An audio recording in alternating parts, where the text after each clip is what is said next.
Hola, muy buenas tardes.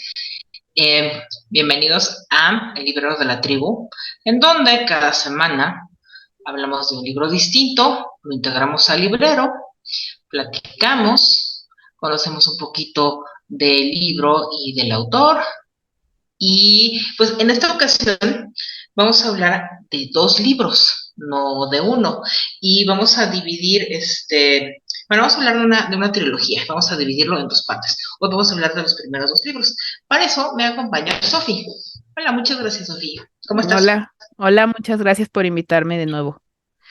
Eh, Inmediatamente pensé en ti porque sé que este es uno de tus libros favoritos. Yo lo leí por ti. Yo leí tu ejemplar. Eh, Entonces lo leí como para tener un tema de conversación contigo y me gustó mucho porque además Ken Follett es un autor muy importante, muy conocido, muy famoso, pero tiene características bien padres que hacen que sea un imprescindible de las letras actuales. ¿Quieres empezar a platicarnos de qué libros vamos a hablar y de qué autor estamos hablando? Bueno, los dos libros de los que vamos a hablar se llaman La caída de los gigantes y El invierno del mundo.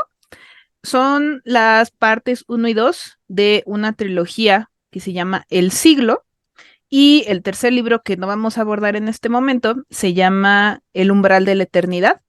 Son títulos como un poco melodramáticos. De hecho, a mí me llamó mucho la atención el nombre de los libros: La caída de los gigantes, El invierno del mundo y El umbral de la eternidad. Suena como muy poderoso. Y Sí. pues Ken Follett es un autor británico que se ha caracterizado por escribir novelas del género policíaco en inicios de su carrera, y de unos años para acá le ha ido muy bien con las novelas históricas. Tiene un libro muy, muy, muy famoso que se llama Los Pilares de la Tierra, que probablemente sea su obra más famosa, más exitosa, que tiene, ya casi cumple 40 años, me Yo parece creo que que es de... la mayoría de quienes conocemos acá afuera es por los pilares de la tierra, ¿no? Sí, sí, sí, sí, es su libro más famoso, va a cumplir 40 años, creo que es del, me parece que es del 85. Es un libro muy, muy, muy famoso. Y su trilogía del siglo a mí me gustó mucho porque tiene varios elementos que a mí me gustan, como el tema de la novela histórica, perdón, que me fascina, y el que sean tres libros que son de un grosor así fácil, son de 900, incluso 1000 páginas. Me Sí, encanta sí, es una porque cosa así. Ujú. sí, tiene mucha historia, es muy, muy rico, y vamos a comentar los dos primeros libros de la trilogía. Además, es propiamente hablando lo que se conoce como novela histórica, o sea, más novela histórica imposible, ¿no? O sea, cuando quieras explicarle a alguien qué es una novela histórica, dile, aquí está, léela, esto es una novela histórica, ¿cierto? Sí, porque el género de la novela histórica incluye, como su nombre lo indica, elementos históricos mezclados con ficción. Ves muchos personajes reales interactuando con los personajes ficticios, se dan en un contexto histórico, con eventos reales, y es muy, muy, muy padre porque pues es ficción histórica. A mí me encanta el género de la novela histórica y por eso estos libros me fascinaron. No, y además es un autor que tiene muchísimo movimiento, cumple con las características del novelón ese que no te importa cuántas páginas tiene, no dejas de leerlo y sigues adelante y adelante y adelante, pero también implica una investigación histórica muy rica, ¿no? Está muy bien llevado, se ve que tiene muchos años de estudio, se ve que mucha gente le metió mano, no solamente él. O sea, yo por ahí vi que tiene, además de que él es historiador y de que él es doctor y es especialista en el tema, también tiene muchos asesores que le revisan y que le dan más validez a la investigación histórica que tienen sus libros, ¿no? Sí, y yo, bueno, yo sigo a Ken Follett en redes, y él ahí documenta su proceso, y es padrísimo porque tiene 2, 3 monitores de computadoras en los que está escribiendo 3 cosas diferentes a la vez. Sí, Luego sube fotos de estoy en la abadía de no sé qué, haciendo investigaciones para mi siguiente novela. O de de que verdad. está, sí, o de que está en tal museo hablando con no sé quién que es experto en Ajá. tal cosa. O sea, hace una investigación muy, muy, muy profunda. Y también por eso llama la atención sus libros, porque se nota el trabajo periodístico que hay detrás. O sea, Ujú, ujú. es un escritor muy detallista, muy perfeccionista y se nota. Me imagino que sus editores, él los ha de traer así también. Todo el equipo que le ayuda a investigar es un trabajo muy, muy fino el que hace. Por eso me gustó tanto. Sí, y además es de estos escritores contemporáneos que no es el ermitaño que se va a la punta del cerro, al último lugar del mundo, se encierra 2 años a hacer sus novelas y ya después sale así como, aquí está, ¿no? Ujú. Como las tablas de la ley. No, es un cuate que está en el mundo, que interactúa mucho con sus lectores, que lo ves en las ferias, lo ves, da entrevistas, está en redes, sube videos, hace comentarios, es un personaje muy vivo, ¿no? Por eso llama tanto la atención a los nuevos lectores, a los jóvenes. Sí, sí, que es alguien a quien ves. Es muy activo, como dices, va a ferias, hace giras, firma libros, responde comentarios en Facebook su equipo. Eso es padre, que es como un autor real. Padrísimo. Muy bien, pues entonces vamos con el invierno del mundo, ¿no? O, La caída de los tú gigantes. decides. Sí, cierto, perdón. Tú decides. ¿Vamos con los dos al mismo tiempo? O sea, ¿los vas presentando al mismo tiempo o vamos primero con uno y luego con el otro? ¿Tú qué dices? Pues yo creo que es mejor ir primero con la caída de los gigantes y luego con el invierno del mundo, porque es muy interesante ver cómo él va llevando esta historia a través de tantos años. Ok, ok. Entonces, el siglo comienza con la caída de los gigantes, ¿no? O sea, esta obra narra la historia del siglo a través de los ojos de algunas familias, ¿no? Así es. Para empezar, el título, La caída de los gigantes, hace referencia a todos estos imperios, a estos grandes que cayeron como consecuencia de la Primera Guerra Mundial. ¿No? Ok. Y como bien dices, la historia la cuenta valiéndose de la experiencia a través de los ojos de miembros de 5 familias europeas. Una familia galesa, una familia inglesa, una familia rusa y una alemana. Y es muy padre porque, y una estadounidense, perdón. Ah, Y es muy padre ver cómo te va presentando a los personajes que aparentemente, pues, no, hay unos que sí están en contacto porque algunos de sus miembros se conocen, pero hay otros que no. Y como que dices, bueno, ¿de qué manera lo que pasa de este lado afecta a los estadounidenses, por ejemplo, que son los que están más lejos? Estos 4 son europeos y aquí están los estadounidenses. Entonces, sí, sí, sí, sí. ¿cómo se van relacionando? ¿Cómo es que lo que hace de un lado va a afectar a los del otro? Es muy padre. Entonces, sí, el contexto es ese. Es una novela que se lleva a cabo durante la Primera Guerra Mundial a través de los ojos de miembros de 5 familias. Los Además me galeses, gusta que sugiere, pues, que así se va, a fin de cuentas se va tejiendo la historia. O sea, no parte solamente de reyes, zares, que sí habla de ellos. De hecho, todo ujú, empieza con la coronación, ¿no? Del rey. ujú, O sea, sí hay reyes, sí hay zares, sí hay presidentes, sí hay archiduques, pero también deja bien claro que el entramado se va logrando a través de las familias, que a veces se cruzan, a veces no. exactamente. Y, por ejemplo, la familia galesa que son los Williams Ajá, son Ethel y su hermano Billy. ok. Ethel trabaja en el servicio de la casa de un conde, ujú, y Billy es minero. Entonces, como que es de la clase trabajadora al 100%. Ok. Ethel trabaja en el servicio de la casa del conde Fitzherbert, que pertenece a la familia inglesa. Los Fitzherbert, que también son 2 hermanos, el conde Fitz y su hermana Maud. Fitz, pues es un conde, es miembro del parlamento, conservador, joven, muy atractivo, carismático, y su hermana es del movimiento del sufragio femenino, es muy liberal, choca mucho con su hermano, y así, ahí tienes como dos de las familias están relacionadas. Luego, ellos, la familia inglesa, está relacionada con la familia alemana, que el personaje se llama Walter von Ulrich, que es muy amigo de Fitz y que él y Maud están enamorados. Ahí está, ahí ya tienes cómo se van encadenando esas tres familias. Luego, los rusos, que son los hermanos Peshkov, que son, pues viven en la Rusia zarista, los últimos años del zarismo, que están en el Partido Comunista, que ellos sueñan con irse a América, sueñan con escapar, con vivir el sueño americano, y uno de ellos, el mayor, es como el chico ideal, se llama Grigori, es trabajador, es lindo, él es el que siempre saca de las broncas a su hermano Lev, que es un mujeriego, parrandero, vividor, que se la vive metiéndose en problemas. Ahí están los rusos.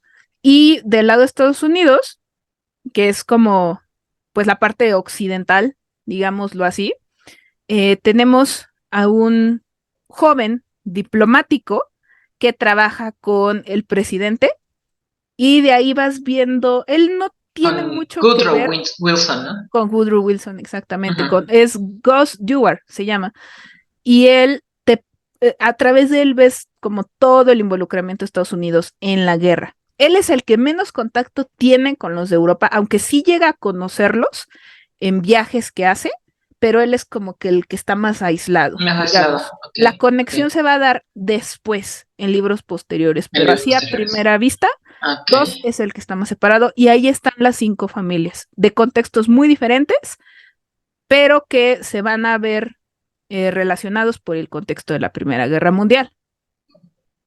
Gales, Inglaterra, Rusia, Alemania, Así es, y América. Estados Unidos. Ujú. Ok, perfecto.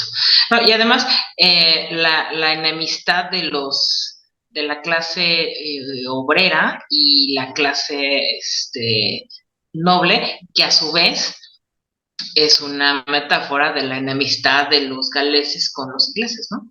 Claro, porque Billy es de ellos son los Williams son de un pueblo que se llama Aberowin, me parece que es ficticio, Mm, pero refleja muy bien esta cultura minera que hay mucho en Gales y la enemistad que hay con los dueños de las minas, que en su mayor parte tienen vínculos con los ingleses.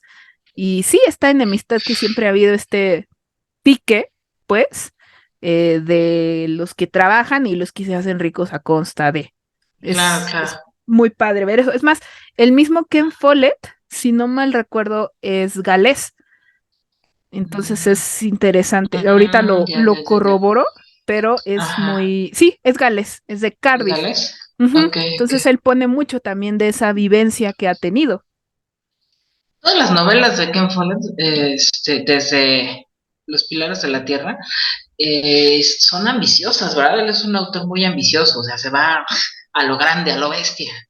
Sí, a Ken Follett le encanta el tema como de las dinastías, y no dinastías, pensamos en realeza, de, ay, es el nieto, no, sino de dinastías en chiquito, Ujú. es el hijo del que era el maestro albañil, y es el nieto, y en el siglo, no es que Ujú. sean de la realeza, pero igual va viendo sus hijos, sus nietos, sus descendientes. A él le gusta mucho explorar de dónde venimos. Él está claramente obsesionado con cómo una cosita así de sencilla provocó que tú estés aquí ahorita.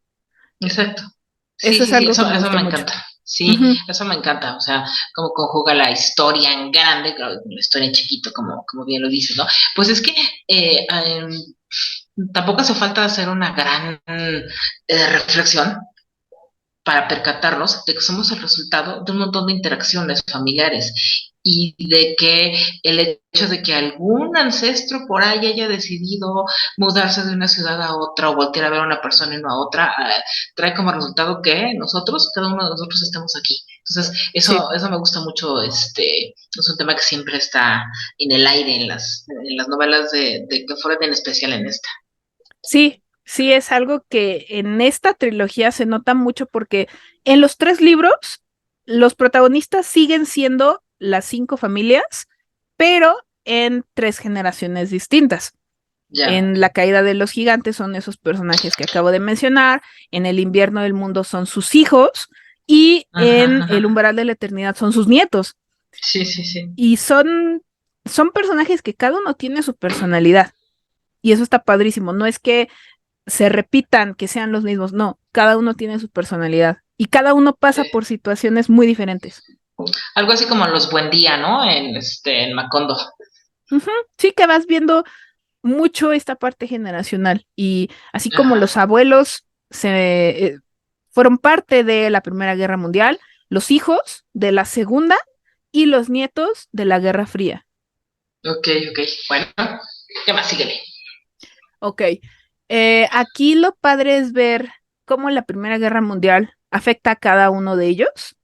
Por ejemplo, a los hermanos Grigori y Lev Peskov, mencionaba que tienen el sueño de irse a Estados Unidos, de cumplir el sueño americano, y la idea de ellos era que Grigori, el mayor, se fuera primero y le mandara dinero para el pasaje a su hermano Lev para que se le una, pero, pero, una de las características de Grigori es que es un santo y que se la vive cuidando a su hermano menor, sacándolo de problemas. Resulta que una noche antes de que Grigori se vaya a Estados Unidos, Lev se mete en un problema, muere un policía en una riña en la que él se vio involucrado y le pide ayuda a su hermano. Grigori no le puede decir que no, le da su pasaje y Lev es el que se va a América y Grigori termina quedándose en Rusia. Y a Grigori es el que le toca el inicio de la Primera Guerra Mundial, le toca la Revolución Rusa, termina haciéndose militar y muy influyente en el Ejército Rojo. Entonces son cosas que Lo van escalando, recuerdo. son cosas que van Ajá. escalando que ironías de la vida, ¿no? Grigori es el que se va a Iberoamérica y termina siendo tan importante en la nueva Unión Soviética. Y Lev, por otra parte, se va a América, se hace rico, pero sigue metiéndose en problemas, te cae Claro. mal el personaje, Sí, sí, porque sí, ya me acordé. O sea, lo leí hace rato, ya, pero recuerdo el coraje que me daba ver que la suerte que está corriendo uno debería haber sido la del otro. Pero bueno, es exactamente. justo de lo que hablábamos hace unos minutos. O sea, ese giro del destino cambia la historia de todas las generaciones posteriores. Así es, y bueno, Lev vive en Estados Unidos y se mete en problemas, tiene hijos regados, pero él en su mente nunca olvidó que cuando su hermano le da el pasaje y le dice vete tú, Lev le prometió que iba a regresar por él, que le iba a mandar el dinero. Y de verdad lo intenta, pero Ajá. por una u otra razón pasan los años y no cumple su promesa. Grigori piensa que Lev se olvidó de él. Incluso Lev dejó a su novia embarazada, Grigori se hizo cargo de ella, crió a su hijo. No, no es un drama. Yo creo que esa fue la segunda historia que más me gustó, la de los hermanos rusos, porque ves Sí, todo sí, lo ya me de acuerdo. ves todo lo de la Revolución Rusa desde la perspectiva de Grigori y él va al frente en la Primera Guerra Mundial. No, no, no, no, es un drama, pero está padrísimo, de verdad está padrísimo. Y Sí, eh, híjole. también la que mencioné que era mi segunda historia favorita. Mi historia favorita es la de los hermanos ingleses, la del Conde Fitz y su hermana Maud, porque pues todo, toda la, de ahí ves la perspectiva de los ingleses en la Primera Guerra Mundial, ves como sus broncas amorosas, luego el dramón de que Maud está enamorada de Walter von Ulrich, que es alemán. Los ingleses y los alemanes fueron enemigos en la Primera Guerra Mundial. Sí, claro. Pasan años sin verse, se casan en secreto. O sea, de verdad es una novela que no sueltas por ese tipo de cosas. Que está Sí. el contexto histórico que llama mucho la atención, pero también es muy personal. También no puedes dejar de leer para ver qué les pasa a esos personajes. Amor y geopolítica, ¿no? Porque además, bueno, América, continente y Estados Unidos como país es la aspiración de todos los que quieren tener una vida mejor, ¿no? Ujú. Sí, claro, pues el famoso American Dream Así es, y así es.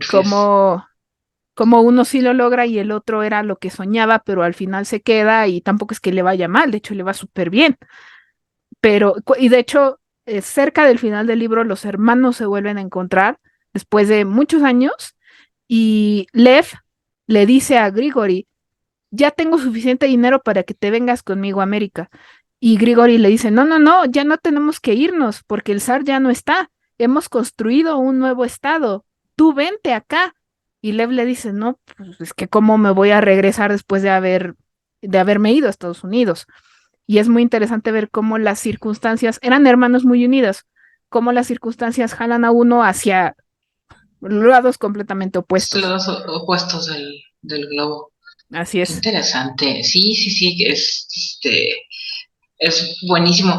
En sus más de 1000 páginas, fíjate que yo rescataría, bueno, muchísimas cosas, pero probablemente tres impresiones principales. O sea, primero que esa referencia que en un principio hacías a los gigantes, ajá, los gigantes que cayeron, años después, o sea, 100 años después, nos damos cuenta de que no cayeron en realidad, sino que se transformaron. O sea, eso lo deja también bien claro a lo largo de sus novelas. O sea, el poder va cambiando.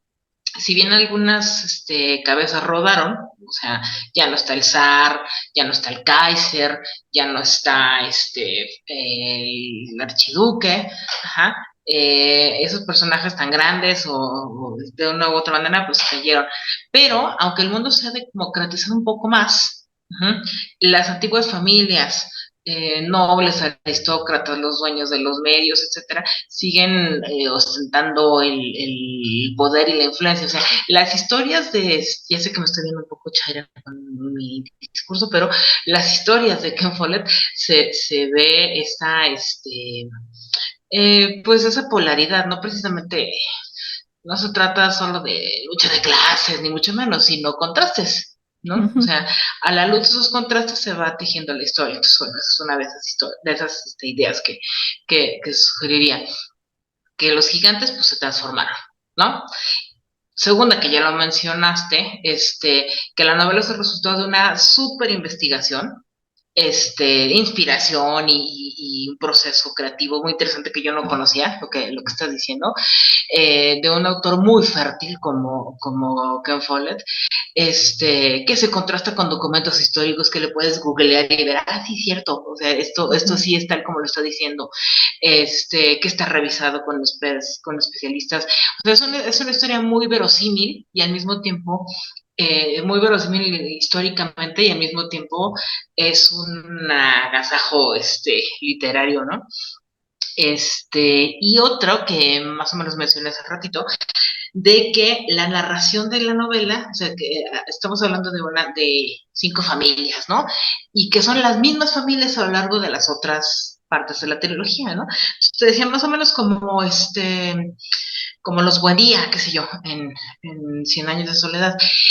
Sin embargo, la gran diferencia es que la narración las narraciones en general de Ken Follett, tú sabes más que yo de Follett porque es de tus autores favoritos, nos hace sentir más cerca de una telenovela, una película o una serie, ¿no? Y no tiene nada de malo, ¿no? Como que mm, en Cien años de soledad no tenemos esa impresión, no nos da esa sensación audiovisual, así de que cómo sería la producción. Y que Follett sí, o sea, Ujú. parece como que estamos leyendo un guión Ujú. para una película y añoramos verla, ¿no? Sé que estaban haciéndola, ya no sé si la van a hacer o no, la serie. Bueno, retomando lo que decías, fíjate que ahorita me quedé pensando que es cierto que Follett no demoniza a los ingleses, no demoniza a los alemanes, no demoniza a los a los soviéticos cuando se Sí, sí. convierten, cuando deja de ser la Rusia zarista y pasa a ser la Rusia comunista. Realmente no los demoniza, porque deja muy claro que pues han sido sus circunstancias y que, no sé, Walter, el alemán, pues él ama su país, es un patriota, él ama su país, pero también no está de acuerdo con la guerra, no está de acuerdo con las decisiones que toma el Kaiser, a pesar de que su padre es muy amigo del Kaiser. Él va a luchar, pero porque ama su país, no porque esté convencido por la guerra. Y al final de la guerra, cuando le hacen a Alemania esto de que tú tuviste la culpa de todo y tú nos vas a pagar los platos rotos a todos, él se ofende porque dice, a ver, sí es cierto que tomamos malas decisiones, pero pues no es para tanto, ¿no? Y, Ajá. y igual, del lado de Rusia, de la Rusia comunista, pues Grigori realmente habla desde su experiencia de que a su mamá la mataron los soldados del zar en esta manifestación que hubo frente al Palacio de Invierno en el Domingo Sangriento. Él odia al zar por eso, odia lo que representa el zarismo porque él es obrero, a él le consta y por eso abraza tanto la idea del comunismo y no es un villano, no, que Follett no demoniza como tal a los comunistas, sino que deja muy claro que es por las experiencias que ha tenido la gente. Ujú, Eh, exacto. igual, del lado de los ingleses, Fitz, el conde, sí es un maldito, pero también te deja muy claro que es porque así lo criaron, porque él realmente tiene que luchar contra lo que siente, a lo que es su deber, y eso es padre, porque no demoniza realmente, sino que es muy humano. Ujú. Ok, Luego, ok. lo que decías de la forma de escribir de Follett, que es como muy, como un guión, es verdad.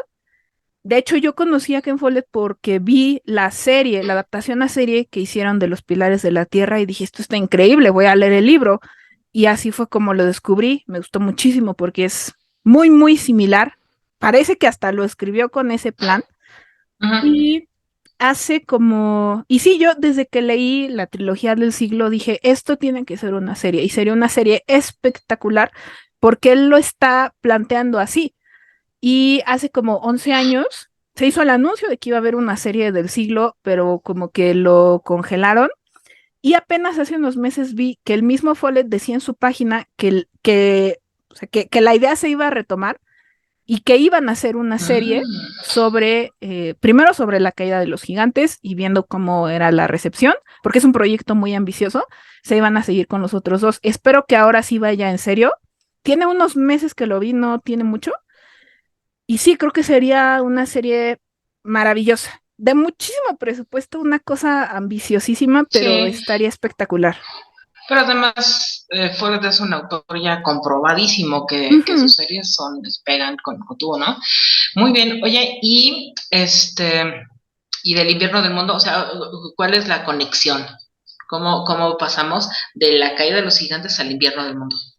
Pues en el invierno del mundo, los protagonistas ahora son los hijos de los protagonistas de la caída de los gigantes, y el invierno del mundo hace referencia pues a la Segunda Guerra Mundial. Y pues ahí la novela empieza en 1933 en Alemania Ujú. y te habla de Uf. de cómo fue que Hitler llegó al poder. Ese es lo primero que te dicen, y porque ya sabes de qué va a ir la historia. Y Sí, aquí ahí, sabes que Maud estaba enamorada de Walter, ¿no? Y se casaron. ajá, exacto, Maud y Walter estaban enamorados, todo es decir, la primera película, todo el primer libro es su relación clandestina, cómo están Ajá. separados muchos años, eventualmente se casan, y cuando a Alemania la hacen culpable de todo lo de la Primera Guerra Mundial, deciden irse a Alemania. Ella rompe con su familia porque su hermano no le perdona que se haya enamorado de un alemán. Entonces se van a Alemania y así empieza la historia, con ellos allá, con Alemania en una crisis económica terrible, que fue irónicamente lo que provocó que los nazis llegaran al poder. Claro. Y ellos tienen dos hijos, un hijo que se llama Eric y una hija que se llama Carla. En este caso, en este libro, Carla va a tomar protagonismo sobre Eric. Eric realmente no es muy importante, más bien es Ajá. Carla la protagonista. Y bueno, eso pasa con ellos. Carla, su hija, es la protagonista. digámoslo así. Walter y Maud siguen saliendo, pero ya son mucho más secundarios. Ahora Carla es la protagonista, Carla von Ulrich. En el lado de los rusos, Grigori. Sí, ya se ve el relevo generacional, ¿no? Así es, en el lado de los rusos, Grigori, su hijo, Volodia, que en realidad es hijo de su hermano Lev. Hace un momento mencionaba que cuando Lev huyó, dejó a su novia embarazada.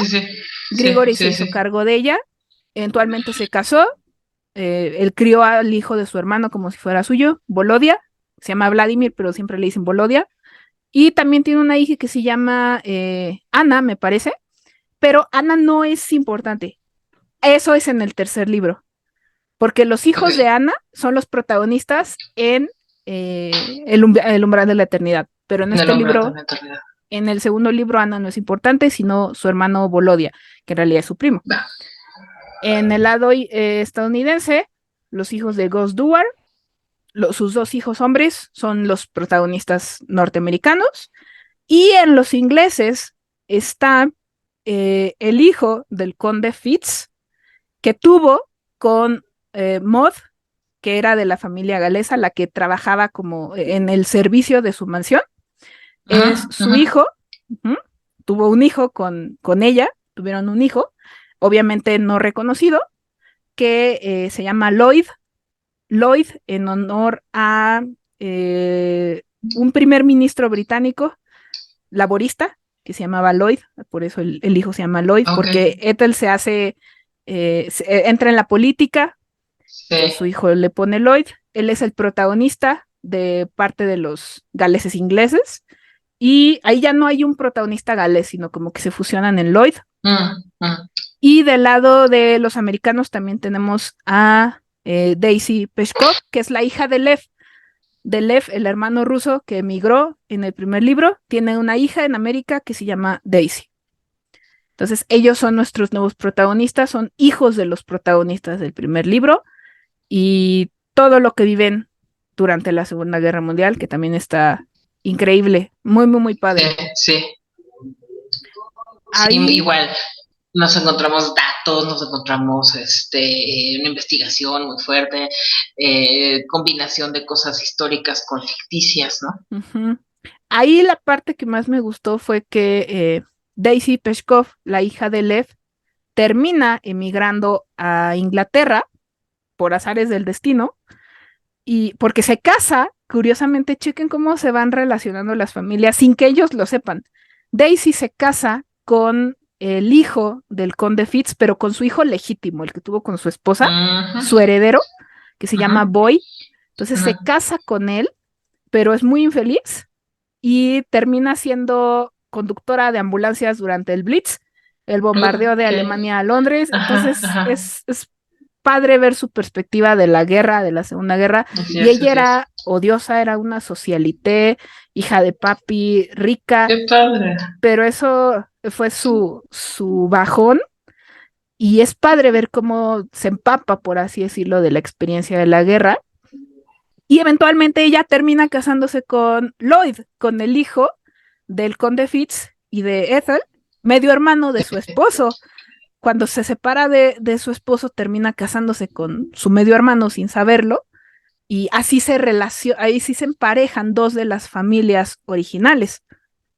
Los rusos, los Peshkov, con los ingleses y los galeses. Ya.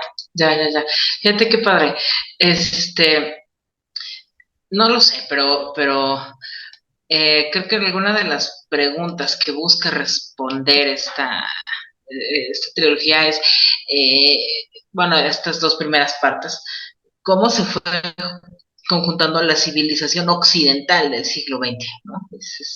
Como que tomando esta muestrecita, esta pequeña muestra de las familias, que bien puede ser cualquier otra familia, cómo se fue gestando la civilización occidental del siglo XX, ¿no?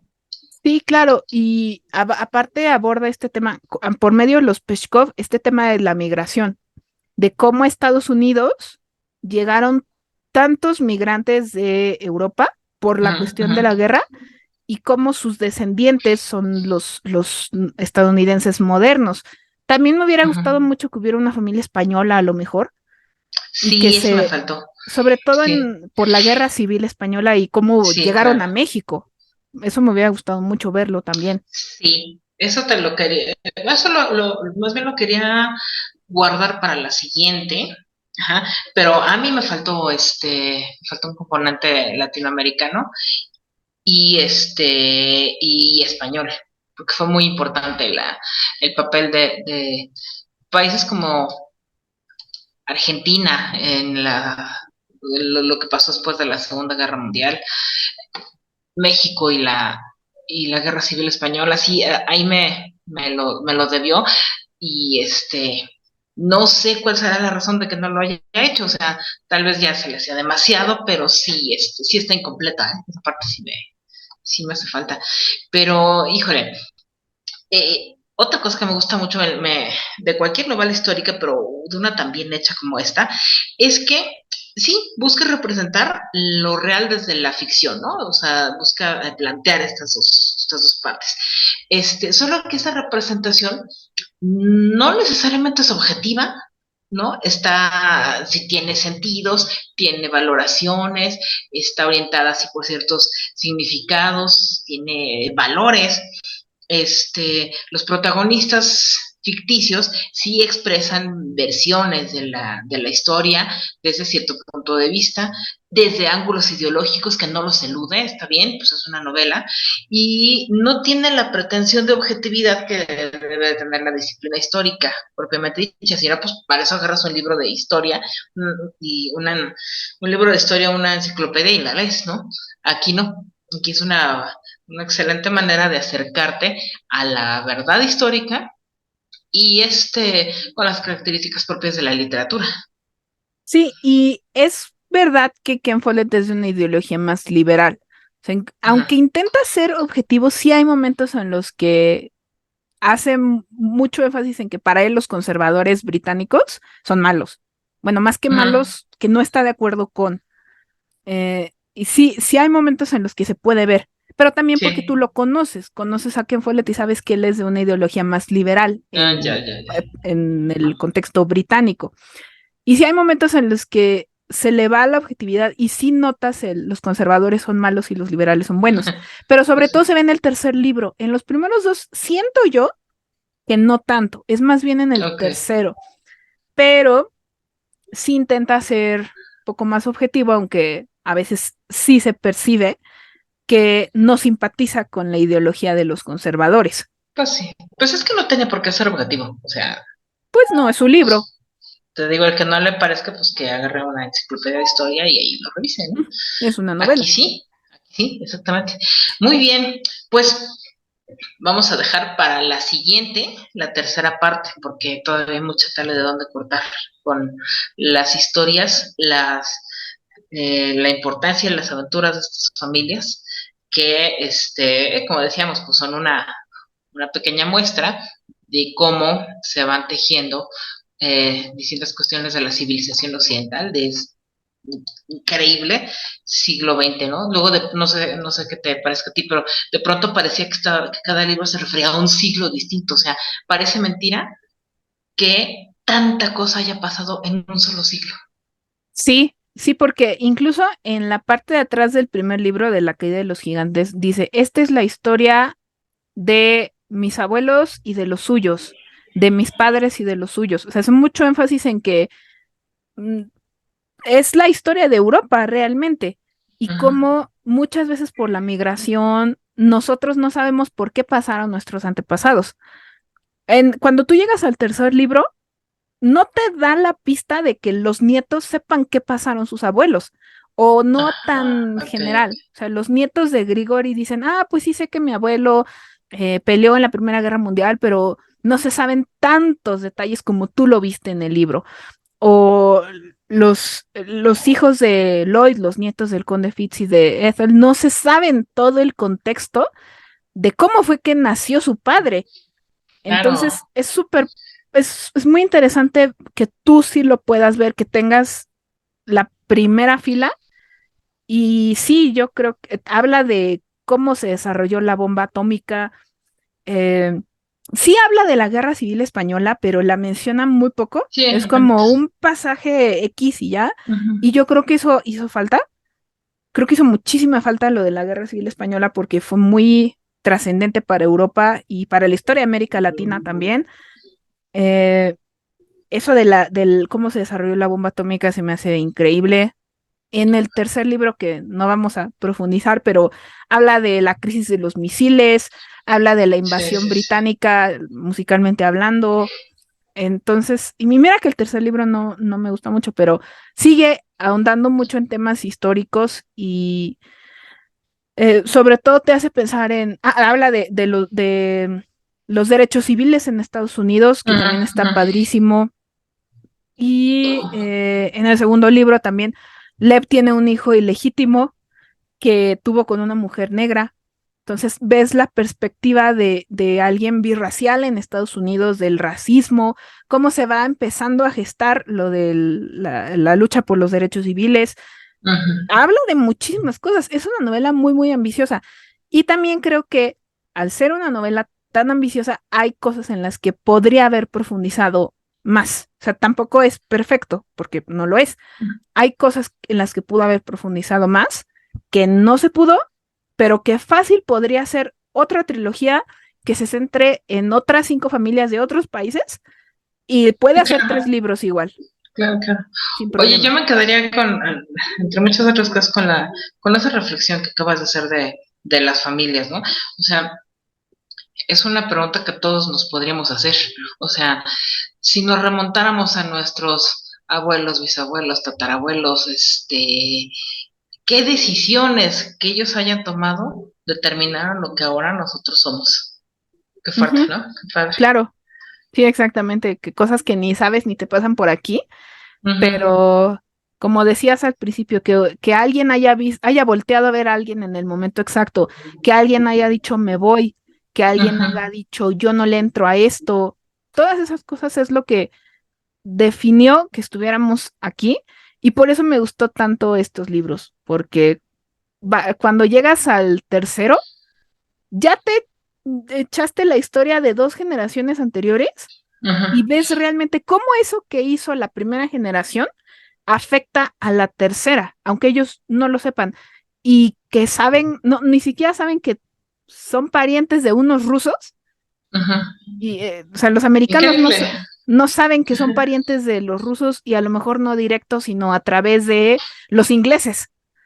Increíble. Y así cuánta familia tendremos en otros países que ni siquiera sabemos porque así se dieron las cosas.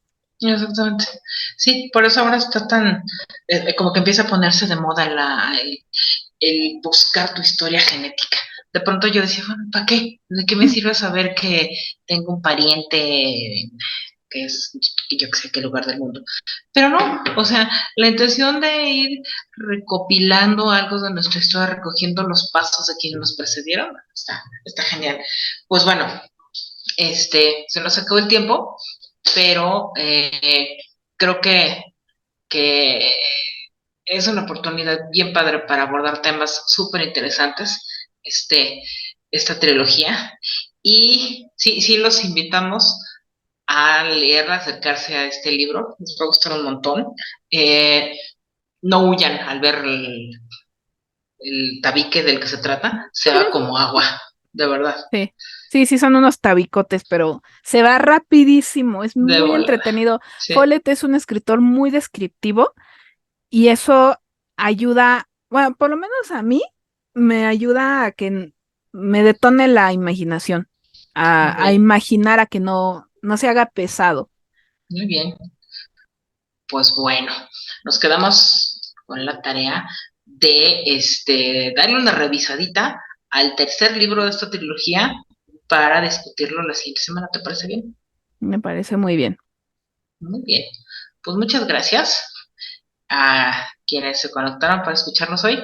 Nos vemos la siguiente semana. ¿Algún mensaje final? De verdad les recomiendo mucho que lean a Ken Follett. Es un escritor muy, muy bueno, aprendes muchísimo de él. Sus libros son garantía de que aprendes, de que vas a pasar un buen rato, te vas incluso a entretener y se los recomiendo muchísimo. Es un trabajo periodístico increíble. ¿Te gusta o no la historia? A lo mejor no te gusta mucho la historia, pero vas a aprender. ¿Te gusta más la parte ficticia? Y está bien, se vale. Por supuesto que se Excelente. vale. Y se los recomiendo muchísimo que lean esta trilogía de El Siglo y los demás libros de Follett. Excelente. Pues muchas gracias, Sofía. Gracias. Gracias Bye. a ustedes. Hasta luego.